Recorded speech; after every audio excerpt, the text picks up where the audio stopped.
It was nighttime. The cold wind was brushing against the branches of the trees, making sounds like whistling. Somewhere far away, crickets were continuously singing. But even in that sound, there was a restlessness, as if they too were afraid that something might hear them.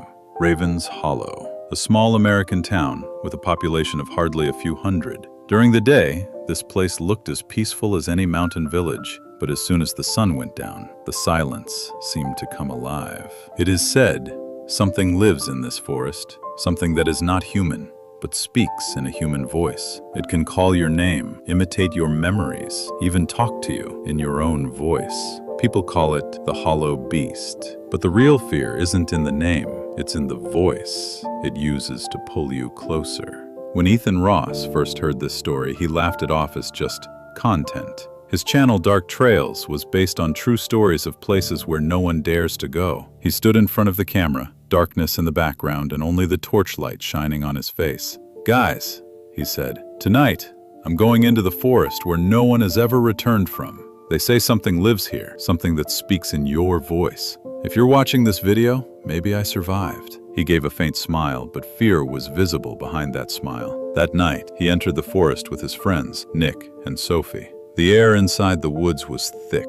It felt like the trees weren't just swaying, but watching. Ethan turned on his camera. Time, 11:43 p.m., and now we're going in. "Ethan," Sophie whispered, "do you really think this is just a story?" Ethan laughed. "Sophie, every town in America has its own scary legend. The only difference is, some legends stay alive for too long." Nick shined the torch ahead. "Wait, what's that?" On the bark of a tree there were marks, 3 deep claw marks.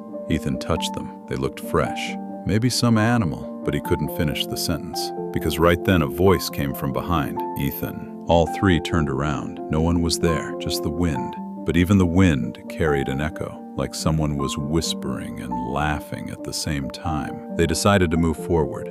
In the middle of the forest stood an old wooden house, half broken, covered in moss. The door hung crookedly on its hinges. Nick said, "They said there was an old church here, but this looks like a house." Ethan pushed the door open, and the creak was so long and sharp that they could hear their own heartbeats. Inside, complete darkness. Ethan lifted his camera. "If anyone's here, we just came to record. We don't mean any harm." In the corner of the room lay something, an old toy, covered in dust, and beside it a note, "Don't call its name." Sophie whispered, trembling, "Whose name?" And then the same voice again, "Ethan." This time, right behind them. He turned sharply, but no one was there, just an open window frame, and outside, the darkness, deeper than before. The camera kept recording. For a few seconds, something moved, a shadow, long and crooked, its motion not human.